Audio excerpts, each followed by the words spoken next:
Hi മക്കളെ, ആദ്യം തന്നെ ഒരു കാര്യം പറയട്ടെ. ഇത് നിങ്ങളെ പേടിപ്പിക്കാനുള്ളതോ അല്ലെങ്കിൽ ടെൻഷൻ അടിപ്പിക്കാനുള്ള ഒരു വീഡിയോ അല്ല, മറിച്ച് നിങ്ങളുടെ സെൽഫ് കോൺഫിഡൻസ് കൂട്ടാനുള്ള ഒരു വീഡിയോ ആണ്. അതിനാൽ തന്നെ ഈ വീഡിയോൻ്റെ അവസാന ഭാഗം വരെ നിങ്ങളെല്ലാവരും കണ്ടിരിക്കേണ്ടതാണ്.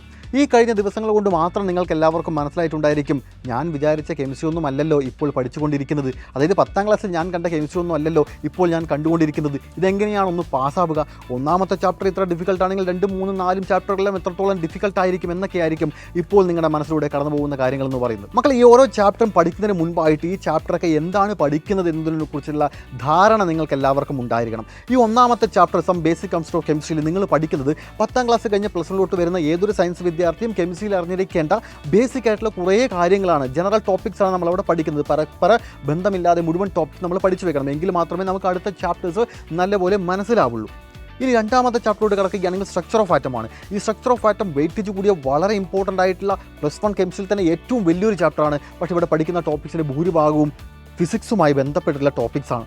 മൂന്നാമത്തെ ചാപ്റ്ററോട് കിടക്കുകയാണെങ്കിൽ ക്ലാസിഫിക്കേഷൻ ഓഫ് എലമെൻറ്റ്സ് എന്ന് പറഞ്ഞ ചാപ്റ്ററോട് കിടക്കുകയാണെങ്കിൽ പീരിയോഡിക് ടേബിളിനെ കുറിച്ച് നിങ്ങൾ പഠിക്കുന്നുണ്ട്. ആ ഭാഗം എത്തുമ്പോൾ നിങ്ങൾക്ക് എല്ലാവർക്കും ഒരു സമാധാനം കിട്ടും. കാരണം 10ാം ക്ലാസ്സിൽ പറഞ്ഞ കുറേ കാര്യങ്ങൾ നിങ്ങൾ അവിടെ പഠിച്ചു പോകുന്നുണ്ടായിരിക്കും. അതിനുശേഷമാണ് കെമിക്കൽ ബോണ്ടിങ് എന്ന ചാപ്റ്റർ വരുന്നത്. അടുത്തൊരു വലിയൊരു ചാപ്റ്ററാണ്, വെയിറ്റേജ് കൂടിയ വളരെ ഇമ്പോർട്ടൻ്റ് ആയിട്ടുള്ളൊരു ചാപ്റ്ററാണ്. ഒരുപാട് പുതിയ തിയറീസും ലോസും എല്ലാം നിങ്ങളവിടെ പഠിക്കുന്നുണ്ടായിരിക്കും. വളരെ ഇൻട്രസ്റ്റിംഗ് ആയിട്ടുള്ളൊരു ചാപ്റ്ററാണ്, വെയിറ്റേജ് കൂടുതലാണ് എന്നുള്ള കാര്യം ഒന്നുകൂടെ ഞാൻ ഓർമ്മിപ്പിക്കുന്നു. അതിനുശേഷം വരുന്ന തെർമോഡൈനാമിക്സും ഇക്വിലിബ്രിയം എന്ന് പറയുന്ന ഈ 2 ചാപ്റ്ററിൽ പഠിക്കുന്ന ടോപ്പിക്സ് എല്ലാം തന്നെ നിങ്ങൾ ഇന്നേ വരെ ജീവിതത്തിൽ കേൾക്കാത്ത ടോപ്പിക്സ് ആയിരിക്കും പഠിക്കുന്നുണ്ടായിരിക്കുക. ന്യൂമറിക്കൽ പ്രോബ്ലംസ് ഏറ്റവും കൂടുതൽ ചോദിക്കുന്ന 2 ചാപ്റ്ററുകളാണ് ഇപ്പോൾ ഞാൻ ഈ പറഞ്ഞത്. അതിനുശേഷം വരുന്ന റിഡോക്സ് റിയാക്ഷൻ എന്ന് പറയുന്ന ചാപ്റ്റർ വളരെ കുഞ്ഞു ചാപ്റ്റർ ആണെങ്കിൽ പോലും ടോപ്പിക്സ് വളരെ ഈസി ആയിട്ട് കവർ ചെയ്യാൻ പറ്റുമെങ്കിൽ പോലും തന്നെ അതിൽ ബാലൻസിങ് ഓഫ് റിഡോക്സ് റിയാക്ഷൻ എന്ന് പറയുന്ന ഒരു കടമ്പ നമ്മൾ കടക്കേണ്ടതുണ്ട്. അതിൽ നിന്നായിരിക്കും കൂടുതൽ ചോദ്യങ്ങൾ വരുന്നുണ്ടായിരിക്കുക. അതിനുശേഷമാണ് ഓർഗാനിക് കെമിസ്ട്രിയിൽ 2 കൊലകൊമ്പനായിട്ടുള്ള ചാപ്റ്റേഴ്സ് ഉള്ളത്, ജനറൽ ഓർഗാനിക് കെമിസ്ട്രിയും അതിനുശേഷം ഹൈഡ്രോ കാർബൺസ് എന്ന് പറയുന്ന ചാപ്റ്ററും. ഈ 2 ചാപ്റ്ററിന് വെയിറ്റേജ് വളരെ കൂടുതലാണ്. 10ാം ക്ലാസ്സിൽ നിങ്ങൾ പഠിച്ച ഓർഗാനിക് കെമിസ്ട്രിയിലെ ഒരു കാര്യവും ആയിരിക്കില്ല നിങ്ങൾ പഠിക്കുന്നുണ്ടായിരിക്കുക. അതായത് നിങ്ങൾ പഠിച്ചതൊന്നും അല്ല ഇവിടെ പഠിക്കുന്നത്, അതിനേക്കാൾ കൂടുതൽ ഒരുപാട് കാര്യങ്ങൾ, ഒരുപാട് കെമിക്കൽ റിയാക്ഷൻസ്, ഐസോമർസും, അങ്ങനെ കുറേ സംഭവങ്ങളൊക്കെ ഇവിടെ പഠിക്കേണ്ടതായിട്ടുണ്ട്. വെയിറ്റേജ് വളരെ കൂടുതലെന്നുള്ള കാര്യം ഓർക്കണേ. ഈ പറഞ്ഞ കാര്യങ്ങളൊക്കെ കേൾക്കുമ്പോൾ തന്നെ നിങ്ങൾക്ക് തോന്നുന്നുണ്ടായിരിക്കും, സാറ് സെൽഫ് കോൺഫിഡൻസ് കൂട്ടാനുള്ള കാര്യമാണ് പറയുന്നതെന്ന് പറഞ്ഞുകൊണ്ട് ഞങ്ങളെ വീണ്ടും ടെൻഷൻ അടിപ്പിക്കുകയാണോ എന്ന് തോന്നിയേക്കാം. പക്ഷേ നിങ്ങൾ അറിഞ്ഞിരിക്കേണ്ട ഒരു കാര്യമുണ്ട്, കഴിഞ്ഞ 2 വർഷങ്ങൾക്ക് മുൻപായിട്ട് ഈ +1 കെമിസ്ട്രിയിൽ 14 ചാപ്റ്ററുകളാണ് ഉണ്ടായിരുന്നത്. എത്ര ചാപ്റ്ററാണ്? 14 ചാപ്റ്ററുകളാണ്. അതിൽ 5 ചാപ്റ്റർ ഡിലീറ്റ് ചെയ്തിരിക്കുകയാണ്. ബാക്കി 9 ചാപ്റ്റർ മാത്രമേ നമുക്ക് പഠിക്കാനുള്ളൂ. 60 മാർക്ക് എന്ന ടോട്ടൽ മാർക്ക് കുറച്ചിട്ടുമില്ല. 60 മാർക്ക് 14 ചാപ്റ്ററിലുള്ള ചോദ്യങ്ങൾ, അതായത് 14 ചാപ്റ്റർ പഠിച്ചാലേ 60 മാർക്ക് കിട്ടുള്ളൂ എന്നതിൽ നിന്ന് വെറും 9 ചാപ്റ്റർ പഠിച്ചാൽ നമുക്ക് 60 മാർക്ക് സ്കോർ ചെയ്യാം എന്നതിലോട്ട് കുറഞ്ഞിട്ടുണ്ട്. നിങ്ങൾക്ക് കൂടുതൽ സമയം നല്ലപോലെ തന്നെ പഠിക്കാനുണ്ട്. സമയത്തിന് ഒരു കുറവുമില്ലല്ലോ.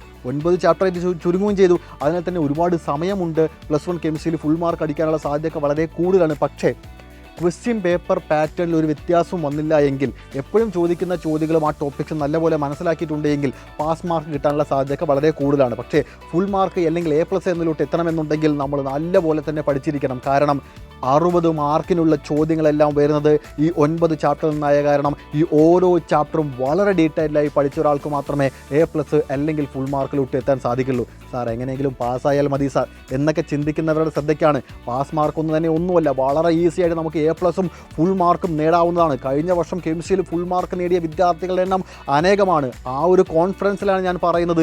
ഈ ഓരോ +1 കെമിസ്ട്രിയിൽ ഓരോ ടോപ്പിക്സും പഠിച്ചു പോകുന്നത് അതിൻ്റേതായിട്ടുള്ള രീതികളുണ്ട്, അതിൻ്റേതായിട്ടുള്ള മെത്തേഡുകളുണ്ട്. നിങ്ങൾ പഠിച്ചു വെച്ചിരിക്കുന്ന കാര്യങ്ങൾക്കെല്ലാം തന്നെ വളരെ ഈസി ആയിട്ട് മനസ്സിലാക്കിയെടുക്കാൻ പറ്റുന്ന ഒരുപാട് വഴികളുണ്ട്. ന്യൂമറിക്കൽ പ്രോബ്ലംസ് ഏറ്റവും ഈസി ആയിട്ട് മറ്റുള്ള കുട്ടികൾ പോകുന്നതിനേക്കാൾ വളരെ വ്യത്യസ്തമായിട്ടുള്ള രീതിയിൽ അതിനെ അപ്രോച്ച് ചെയ്യാനും അതിൽ നിന്ന് മുഴുവൻ മാർക്ക് നേടാനുമുള്ള കാര്യങ്ങളെല്ലാം തന്നെ വളരെ ഈസി ആയിട്ട് നിങ്ങളോട്ട് എത്തിക്കുവാൻ സാധിക്കും. അതിനാണ് സൈലത്തിൻ്റെ അഗ്നി ബാച്ച് എന്ന് പറയുന്നത്. ഈ പറഞ്ഞിരിക്കുന്ന ഇത്രയും കാര്യം നമ്മുടെ അഗ്നി ബാച്ചിൽ അഡ്മിഷൻ എടുക്കാനുള്ള പ്രൊമോഷൻ അല്ല, അത് നിങ്ങളെല്ലാവരും മനസ്സിലാക്കുക.